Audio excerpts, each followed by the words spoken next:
This conference will now be recorded. And our topic then is the consulting internship and readiness. And what are the kinds of things that you could be doing early in your process? And perhaps also just to help me understand a little bit, for those of you that are joining the webinar live, what might you be doing in terms of an internship or a consulting job search? Where are you in the process? What are you thinking about? Is it consulting? Is it an undergrad? Is it an MBA? Maybe a master's? Maybe it's something else. Just a little bit of an understanding so that I can help tailor some of my comments tonight. I have, can we talk or we have to write it down in a text message? You know what? We could do either. We have a small group that's live, so certainly we can hear from each other. That's even more fun. Yeah, I have my master's. I graduated last year, so I was working for 1 year in a startup that the company, start to size down due to COVID-19, and I lost my job. Now, most of the internship I think is for students. I don't know how it can associate to me. Is there any opportunity as an intern? Because my experience is not enough to be considered even as a junior in my field. Okay, we'll talk about that. How about others? And again, you all are welcome to comment or put in the chat.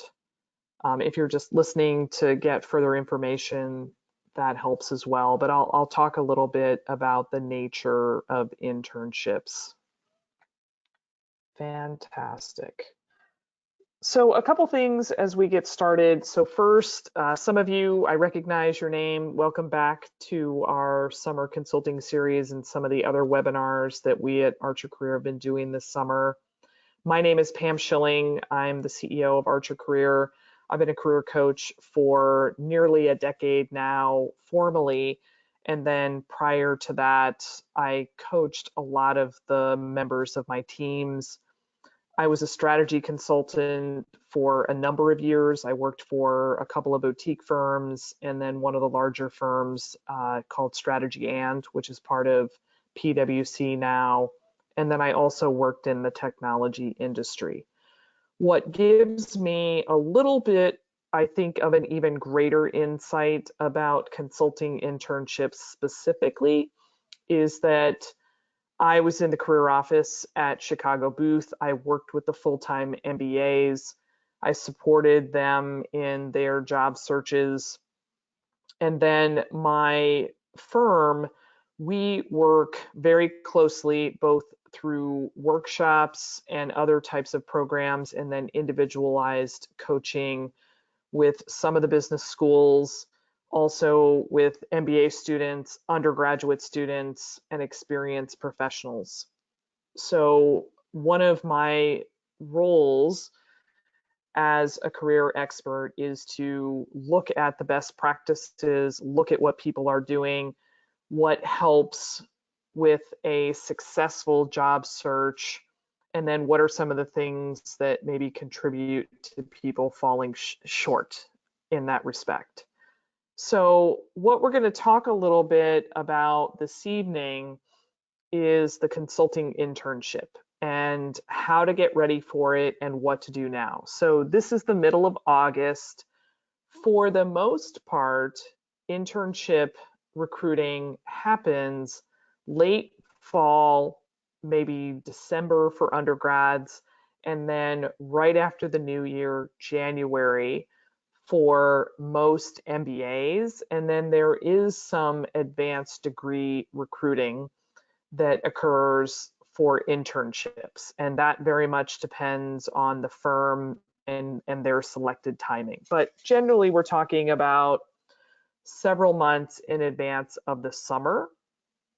And it is most common that an internship is for someone who is a student enrolled as a degree seeker, as an undergraduate, a master's, an MBA, a PhD, an MD, a JD. So typically that's where consulting internships are focused formally, but there are some opportunities with different types of organizations who maybe are a little more unstructured. Maybe there are offices that have opportunities. There are boutique firms that sometimes they're looking for project work and they might turn that into an internship. So there's a spectrum of these internships, but most of the time when I think about a consulting firm, people like Accenture and Bain and the Boston Consulting Group and McKinsey and Carney and Deloitte and Strategy and other firms, they're typically targeting students. So that's a little bit of where our focus is going to be, but I think some of these tips relate to all job searches, but certainly I'm going to gear them towards internships. When I think about this, and again, I look at some of the clients that I have had the good fortune to work with, they are typically interviewing with highly selective organizations. Most of my clients are either juniors or seniors in college, MBA students in their first or second year.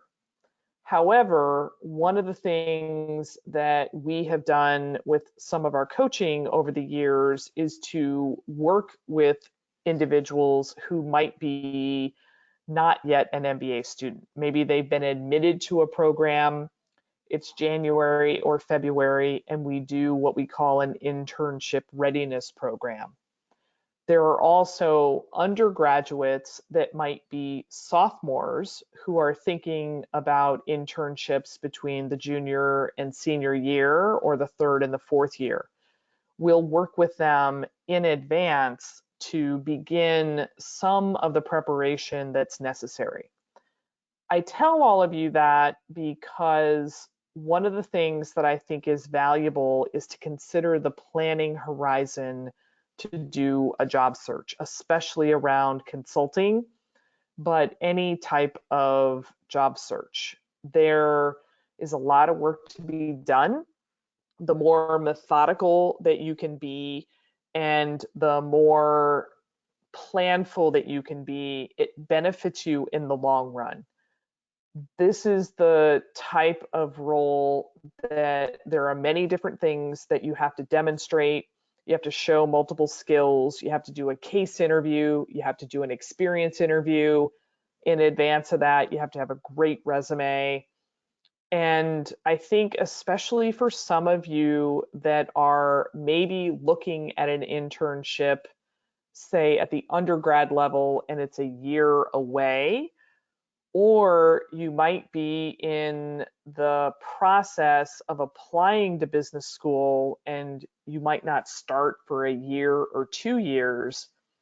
One of the things to be aware of is that there's certain types of projects and experiences and work that you might do that would be beneficial. And some of it has to do with making an impact in the organizations that you're a part of.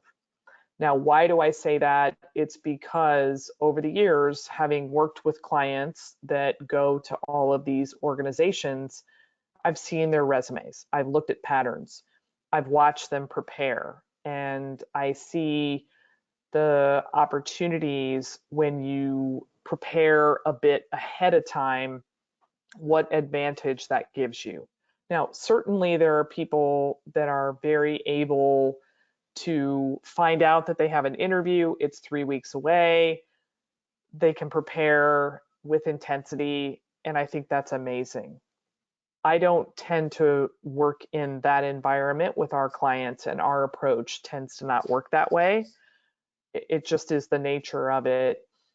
But you know, there's different things that you want to try to understand about this process. So I'm going to highlight a few of these things that once you've identified that you want to pursue an internship, particularly a consulting internship, that you could start doing right now. So even if you're heading off to business school in a few weeks, even if you're an undergrad starting the term, these are the kind of things that will get you ready. And then if you have more time than that, maybe if you're looking a year away, all the better. So a few of these things are going to sound super basic, and I don't intend for them to be too basic, but I state them because so many people don't do these things. One of the best places to begin is the consulting page for the different firms that you're interested in. And most of them have career pages.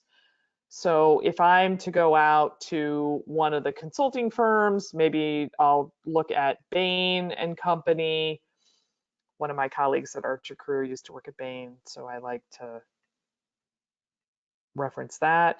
And you go under their careers tab, they have a tremendous amount of information. They discuss all the different roles.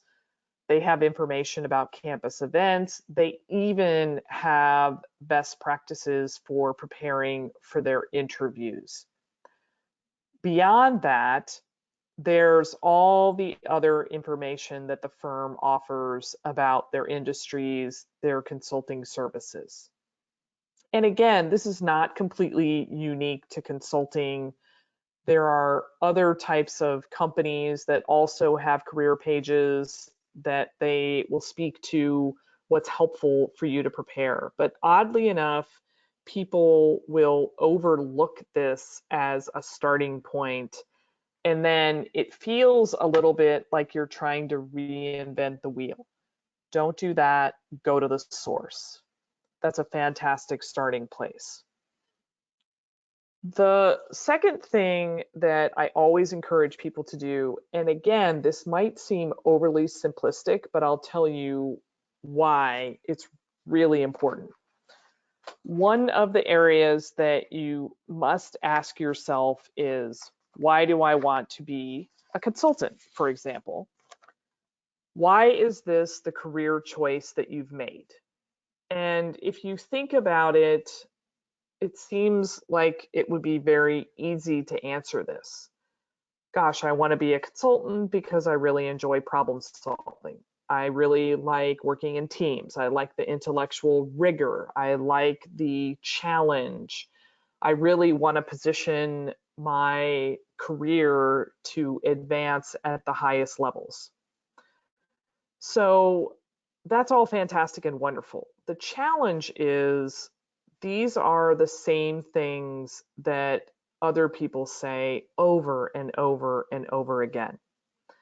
Therefore, when you speak to the various individuals that you might be networking and recruiting with, it doesn't enable them to really understand how you are a candidate who's different, who has a particular point of view, who stands out in a crowd. And the best way for me to kind of explain this is by way of some data. When I work with the MBA environment, and as I mentioned, I did do some work at Chicago Booth with their career office, there's 600 first-year MBAs in a class. Probably at the start of the fall, 250 to 300 of those students will pursue internships in consulting. So as the various consulting firms are networking, they're talking to student after student after student. Over time, they will select some of those students to interview. It might be 125 of them. So that group breaks down. And then that 125 has interviews, and maybe 50 of them are selected for the second round. And then maybe 40 of those students are made a job offer. What does this mean? Well, it means that as you go through this process, there's a great deal of evaluation about you and your perspective and your point of view and the research that you've done. And you have an understanding of why you really want to be a consultant.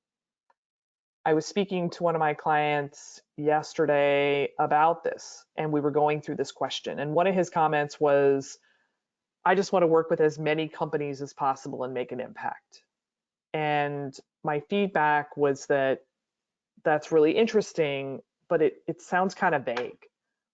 What kind of impact? What kind of companies? And as we got into it, what this individual found so fascinating is that in a lot of industries, one company survives and another company goes bankrupt. They're basically competitors with each other. And he wanted to understand why companies that were facing distress, one of them survived and one of them did not. And his point of view was that there was something really different about one company's strategy versus the other. And what he wanted to be able to do was to come into companies that were on that verge of distress and think about the right strategy to help them turn around their business. And so that was a much more specific answer. And so what it means is when you're thinking about a job like this, ask yourself, why do I want to be a consultant? Why do I really want to be a consultant? What are the kinds of issues that I'm really interested in? What are the type of client challenges that I really want to work on? And that will give you much greater specificity in that answer. And then it's also going to give you a lot more clarity when you're going into the interview process. And so at the beginning of an internship search, at the beginning of the process, it's something that you can start to do, and then you can evolve your thinking. That's a fantastic activity to begin at any point. The third thing that I recommend that people do is assess both your fit and your gaps. When I look at someone's resume, I read it much like I read a balance sheet. And that may be kind of weird, but I have a background in finance and accounting before I went to business school. And so I tend to think in those type of terms. When I look at a resume, I see assets. I see attributes that you have as a professional, whether it's been internships in the past, whether it's been work experience, if it was student activities, hobbies, interest, volunteer work. I see all kinds of things that make you a strong candidate. But then there are things that are gaps.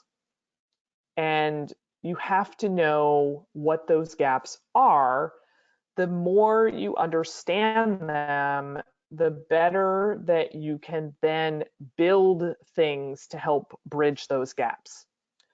As an example, many consulting firms are looking for particular GPAs. They like people with strong GPAs, whether that's 3.6 or 3.7 or 3.8, a little bit depends on your university, depends on your major, but it's certainly in those upper ranges. They appreciate when people have been summa magna cum laude, maybe graduating with a liberal arts background, Phi Beta Kappa. It shows that you're someone who has discipline. Now, there are plenty of individuals who do not have those grades. There are plenty of people that don't have those designations. There are also people without those grades or designations that get into consulting firms. And it could be that maybe your first 2 years, there was some academic gap that you had. There could have been a personal issue that came into play. And maybe your GPA is a little bit diluted because of that time period. But then you put things together and your last 2 years, it was much stronger. Well, you can find a way to present that on your resume. Other times it's having a certain background and having, if you would, almost a stereotype about that background. And sometimes what consulting firms are looking for is that somebody with a certain background, do you show characteristics that are almost counterintuitive or opposite to someone with your background? So as an example, I have an accounting background. Accounting is not necessarily, for good reason, thought of as a creative field. You don't want creative accountants. But there's some aspects of consulting that require creativity. Therefore, knowing that accounting might not showcase creativity, I might try to find other things, other aspects of my background where I could highlight problem solving, creative solutions, maybe being a little bit entrepreneurial, those type of things. This is really important. It shapes the kinds of activities that you might participate in as a student. It shapes some expectation setting. And it also tells you when you have some of these gaps, or in my balance sheet language, liabilities, you can overcome them by offsetting things. One of the areas of work that I've done for years is I'll take a student pursuing an internship and we'll do a resume review and we'll highlight all those gaps, and then we can plan out maybe what the first semester or the first quarter should look like. How do you prioritize what activities? If you have a little bit of a longer time horizon, maybe you can make some class choices. Those are things that are really helpful. And it enables you as well to be proactive when you're talking to different organizations. And you can say, I realize that I'm a biology major, and sometimes biology majors don't have a strong footing in business. But one of the things that I did is I took some elective courses at the university, and I took economics and I took accounting and I took some finance because I wanted to fill in that business acumen. So these are things where if you know those gaps, you can be a bit proactive. The fourth thing is specifically targeting some of the business acumen. And this depends a little bit on your background, your major, your experience. And some people won't necessarily have to do this or as much of it. But this is where having done that assessment of yourself matters. So if you're someone who has a background and maybe you were a history major or an education major or a fine arts major or even engineering, those are not obviously core business disciplines. You may not have academic experience in accounting, finance, marketing, certainly strategy, economics, micro and macro, those sorts of things. What you can do though is self-study. And even business professionals, so again, for me as an accounting major, I took a lot of accounting classes. I didn't take a lot of marketing courses in my undergraduate studies.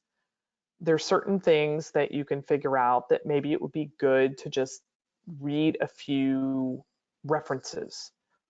Those references, they can be found easily in the Wall Street Journal, they can be found in Harvard Business Review, they can be found in podcasts.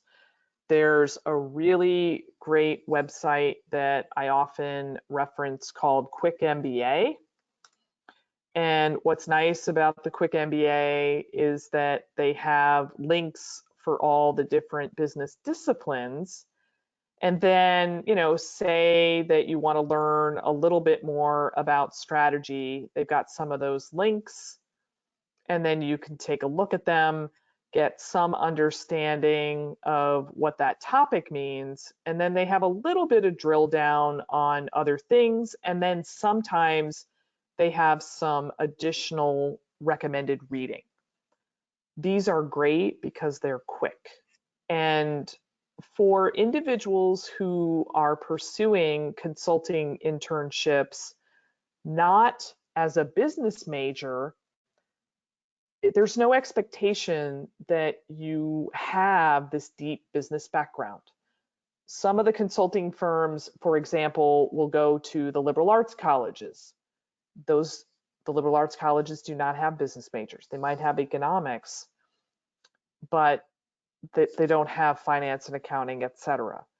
So what this tells you is that if you don't necessarily come from that business background, you don't have to be an expert, but it's helpful to build some of the language, some of the lexicon, some of the foundations. And I think it's also different if you're applying for undergraduate level positions or maybe a master's, like a non-business master's and a PhD versus an MBA. There is definitely an expectation that you have a higher degree of business acumen if you have an MBA.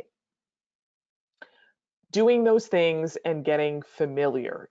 I have some email feeds that come every day from the Wall Street Journal. Some of them talk about market information. Some of them talk about companies and interesting things that they're doing. Some of them are economic charts. I also get a feed from the Harvard Business Review. These are constantly putting topics in my mind that just help me stay concisely alert to the different issues that are going on in the business world around us. This is valuable because as you get into the interview process, you can apply some of that knowledge. So my fifth suggestion then is to assess your own quantitative skills. And business math is a little bit different than other types of math. Those of you that have a quantitative background, you might be really good. You might be good at calculus, you might be good at statistics, you might be good at algebra, but business math is more, the way I like to describe it is 5th or 6th grade math word problems. You have to do this in your head. You have to solve problems quickly using data. Sometimes you have to read a chart and pull numbers off that chart and maybe do some calculations. For most of us, even people that have good business quantitative backgrounds, it's not easy because a lot of times you have to do it in your head. So getting familiar with this and practicing it early is beneficial. I sometimes suggest, go into the grocery store and try to figure out if you see, say a box that has 6 items in it, figure out the price per item. If you buy 2 boxes, one has 6 items and one has 10 items, try to do the math and then figure out the average price per item. Simple things like that help you get your mind into this mental state and this kind of thinking process, because down the road when you do a case interview, you're going to need to be able to do those type of quantitative activities in an interview with quickness without a calculator. There's tools, there's various things online that will help with fast math. There's a lot of consulting case resources, but even just some of those simple things, such as going to the grocery store, it makes a difference. But the big idea is just to be prepared. I know personally, when I was doing some recruiting as an experienced hire for consulting, I had become so accustomed to working in spreadsheets, and I was relatively quantitative. I think on the scale of novice to advanced, I was probably more advanced at that stage because I worked in spreadsheets every day.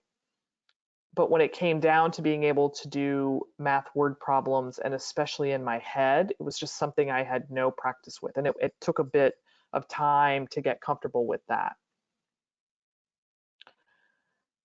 So a few things to take into consideration, and then I can talk about some other questions. I can talk about some suggestions on top of these key points. So something that I often remind people, and I was speaking to someone earlier today about the nature of the competitiveness of these types of jobs, and I think in general, the job market, especially right now, is very competitive. So, You have to understand that. And one of the things that's challenging for MBAs to sometimes see is that more MBA students at the top business schools, the top 7 business schools, the top 10 business schools, the top 15, whatever you want to use as your ranking measurement, 70% of them that apply to consulting jobs don't get the job. Now, 30, 35, some of the business schools, it's 40, 45%. It just depends a little bit on the school. They do. But most of the time, when I'm the individual looking at that statistic, I don't think I'm in the 70% group. I think I'm in the 30% group. And that's a little bit of a flaw of just how the human mind thinks. We tend to see ourselves in the most optimistic scenario.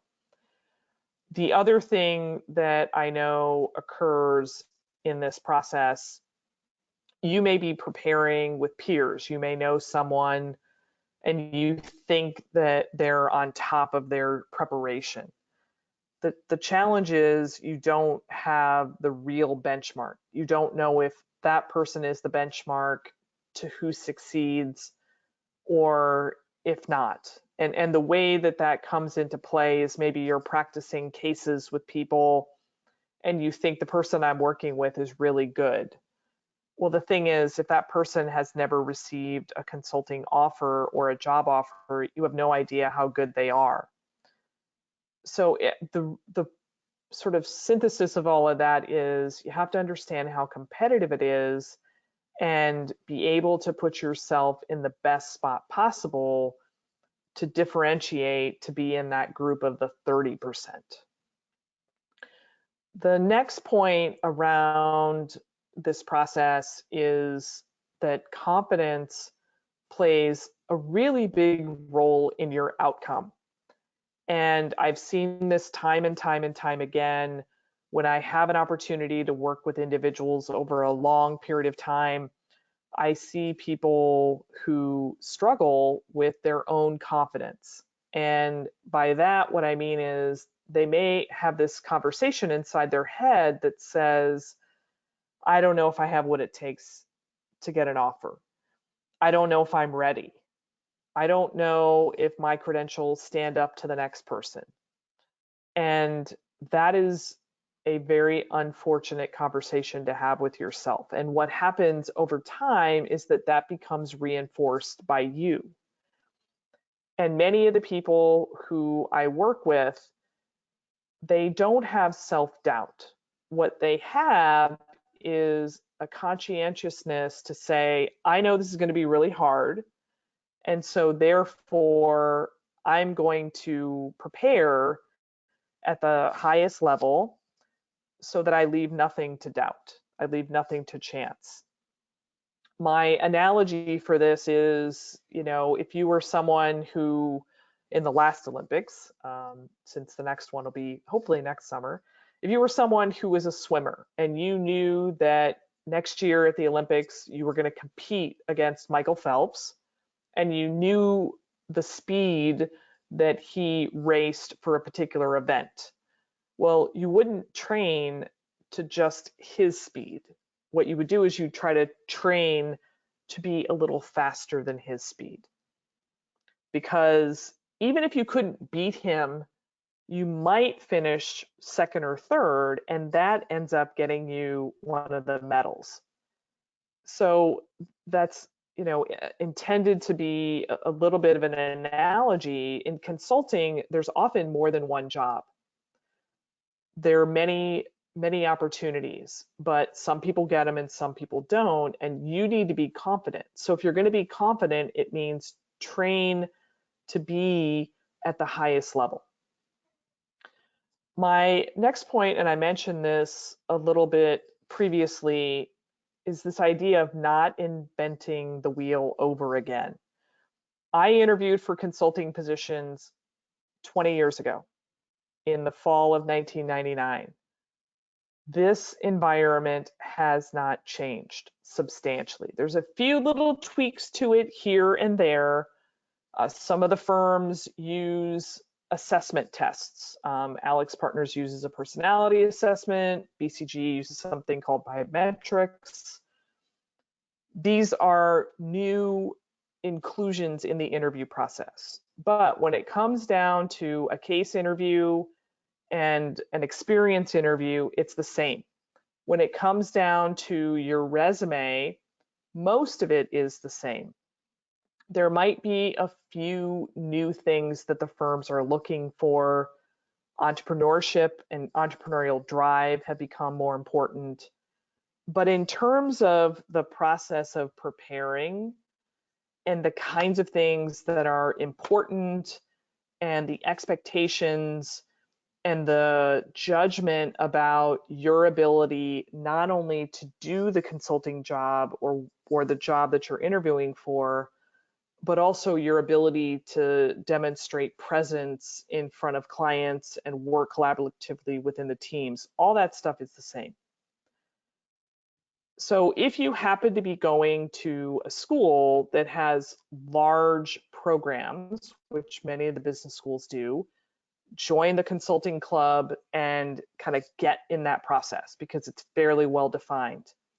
If you're at a university that maybe doesn't have a large consulting club or a large consulting presence, then borrow from other schools. Don't try to create this process on your own because it doesn't need to happen. There's a bunch of best practices. And then finally, as mentioned, planned ahead. The consulting firms on their websites already have application deadlines. It's the middle of August when we're having this conversation. They have their deadlines for their internship applications and their full-time applications. So, excuse me, you can look ahead to those deadlines and then work backwards. That's something that will be beneficial. Got a little tickle. Excuse me, one sec.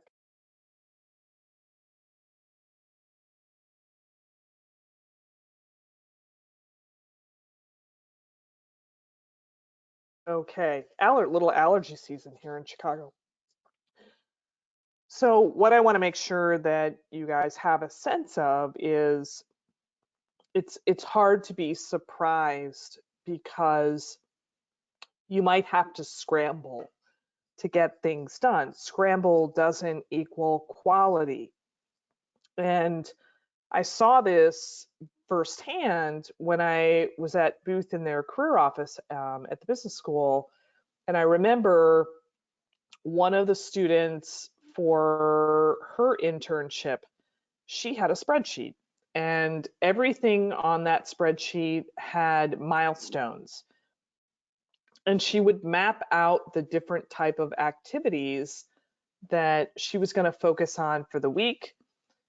She had the deadlines when different applications were due. She knew the interview dates. And she was really calm. That was the one thing that I think I remember about her is that over these weeks, the pressure never seemed to really overtake her. She just looked like she was calm. She looked like she was working hard. There was an intensity, but it wasn't an anxiety. And I was so proud. I knew that she was going to do well. She ended up getting an internship with McKinsey. She's been at McKinsey. She's a partner now at McKinsey, and I'm sure that she fantastically serves her clients. But I think that planning process made a significant difference in the way that she was able to tackle juggling many things. And when I work with individuals, that's something that we try to do as well. It's not the only thing. It's not like it's a magic wand, but it certainly makes a significant impact.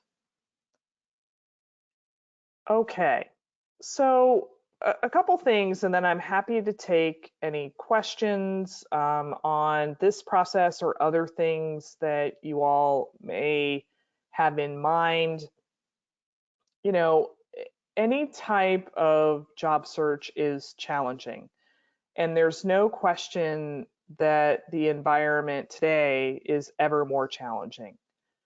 But if you're methodical, if you're consistent, there's a volume of activity, it makes a difference.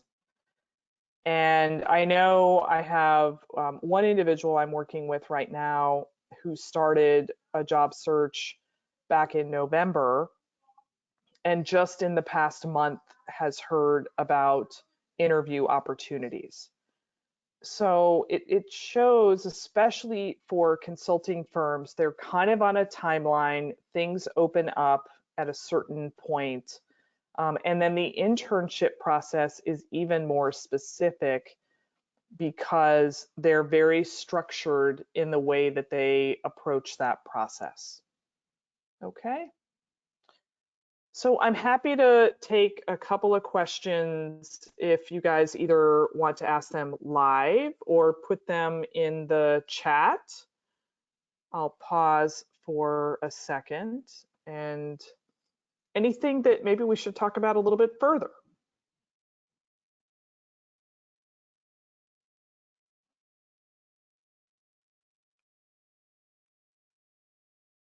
All right. Well, let me add a couple things from the questions that were submitted in advance. So what are some good resources to get started? Number one, I mentioned the consulting firm websites. They have great resources. Number two is try to have conversations with people who have had the experience that you're pursuing. Could be alumni, could be other classmates, could be friends, could be just going out to LinkedIn, finding people that know what you're trying to go through. You know, could be someone working at a firm that you want to be a part of, could be someone that is a friend of a friend, but don't be hesitant to ask. And I also think that this is something really important about the environment right now. People are finding time to help with job pursuits, help with networking. I work with a group of students. They had a large virtual networking event last Friday. They had 30 or 35 consultants that showed up to that event. It was facilitated by one of the consulting clubs. And as I debriefed afterwards with a number of students, they just commented how great it was, how they felt like the consultants were so generous. It was sort of an uncomfortable thing for everybody because nobody's done a virtual environment. And they were just really, really impressed and grateful at how willing people were to kind of talk and make the virtual networking easy. So I'm encouraged by that, and I hope that people will embrace that. Another question that I have around identifying the target firms, once you've done that, how important is it to establish relationships in those offices you're interested in? Excellent question. For the most part, consulting in particular is an office-centric model. There's a couple of firms that it isn't quite that way. However, what happens is that sometimes the part of the business that you want to be in is in a particular city or a particular office. Also, you may want to be somewhere. So I think it's very important because your offer for many of the consulting firms will be for a particular office. So if you're a student, there tends to be offices around the university or close to the university. So in Texas, for example, if you're a student at UT Austin or one of, Southern Methodist University, Texas Christian, what have you, probably you're going to look at Dallas or Houston for the most part. If you're here in Chicago, the Chicago office recruits out of Northwestern, University of Chicago, University of Michigan, Indiana. And then if you're a working professional, you want to think about where you want to be, but you have to meet people in those offices because you're likely to have some interview with the people directly in that office. And then that's where you want to build your career. It's a little bit different with firms like McKinsey. They have more of a national staffing model. But again, depending on who you are, you may want to be in a particular geographic area. I knew a student who was originally from South America. They did not want to work at the office in their home country in South America, but what they did is they recruited for internships in Miami. So at least they could be part of kind of the Latin American community. And also, if there were opportunities to do projects in Latin America, they might be able to do a project or two. But because they were looking for a much broader experience, they didn't want to be back in their home country. So, these are just different scenarios. If you have that interest, try to find people in those offices. And then if you can't find someone directly, go to someone, ask them if they know another person. I mean, a lot of times teams are staffed from different offices and people know people. So hopefully that gives you some context. And the relationships are definitely valuable. Many people will ask, is networking in consulting critical? Is it just about whether you want to call it schmoozing or, socially distant, pressing the palm? We don't, we're not going to be handshaking these days, but networking is it's a lot more important than those things. It's a chance for you to really learn what makes the firm tick, how they really think about people and what attributes that they look for in people. I have another client of mine who has an interview this week. They were talking to some of the people that they networked with that firm, and they were giving some really specific interview tips for the people in that office because they were in more of a regional office where the community is a little bit smaller. And so once you get networking with people and you build those relationships, sometimes you get tips that you might not get in other ways. So hopefully that gives you some insights about that question. Right? Other things that might be helpful for all of you.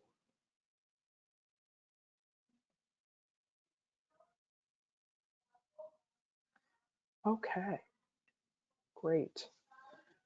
Well, the one question also submitted, and I get this a lot from various students particularly, are internships harder to get than full-time jobs? And I would answer it this way. On the one hand, internships are really hard to get.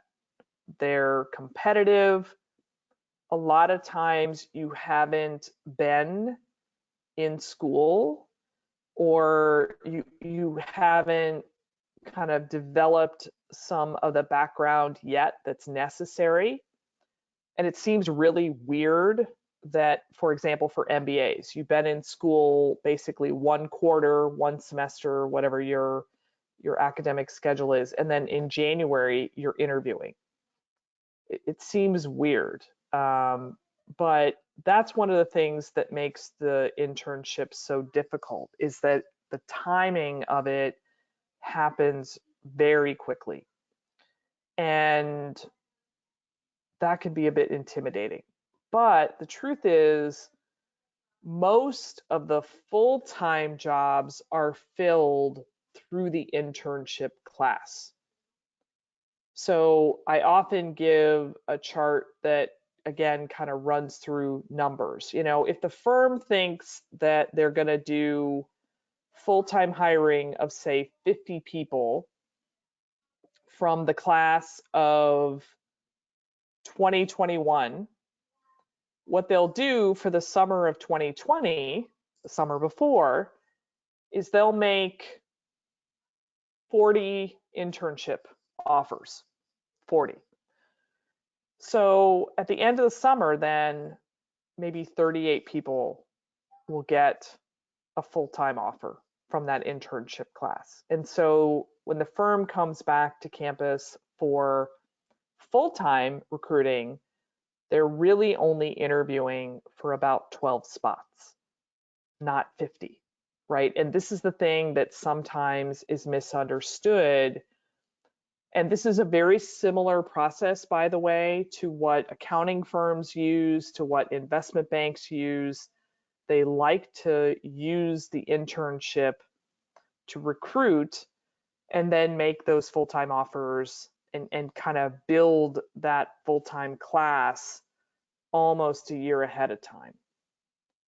This is why advanced planning is so important. This is why the internship is so important. And this is why the internship is competitive. But internships and full-time are both very competitive for consulting firms. Now, the final thing that I'll mention before we wrap up a little bit is that sometimes there's post-graduation internships. They're a little less formalized. It depends on the organization. Sometimes you can talk your way into it, but you really have to be alert to that, looking at different websites.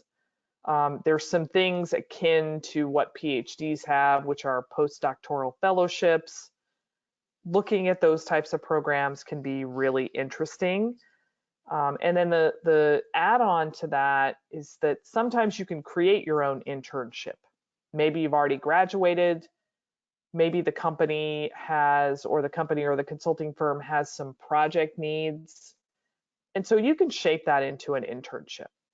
You have to talk to them, you have to negotiate, say, you know, hey, I'd love to do a 10-week project for you. If it goes well, we can talk about something full-time.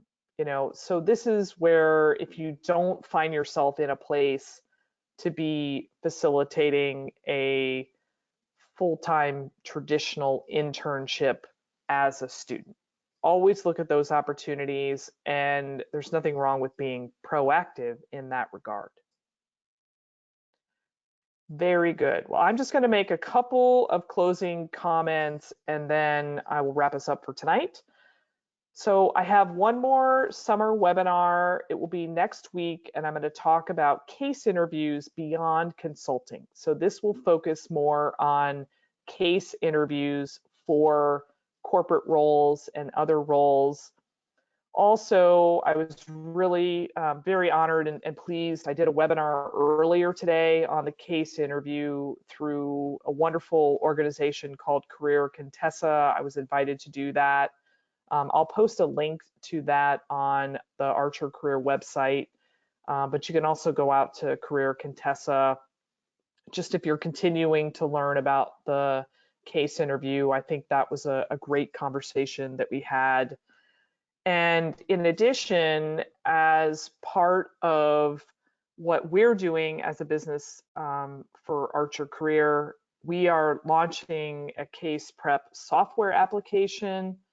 And what we're doing is for participants in our webinars, offering you a trial subscription. Come out to our webpage under software. You can put your name in, and we will share when we launch, which is about 3 weeks away. And it will give you a 1-month trial to the software. And obviously, I welcome sharing that with other colleagues of yours. We're super proud of it, excited that it's getting ready to launch. And then finally, if there's some benefit of having some one-on-one coaching through the end of September. We're doing one-on-one coaching. We're donating that fee. We've made our coaching fee for this particular program very minimal. It's being donated to a local nonprofit called Center on Halstead that's been nominated by one of our team members, Patty Hurley. And these are great if you're just trying to explore some questions, figure out things that might be more individualized to you. And we hope that, you know, that might be something that normally you wouldn't engage a coach. Some people find the fees not accessible. So that's another reason why we're doing that. And with that, I just want to say thank you to everybody for joining in. I hope you guys found this conversation valuable. And please join us again next week if the topic of cases in the corporate environment outside of consulting is of interest. Good night, everybody.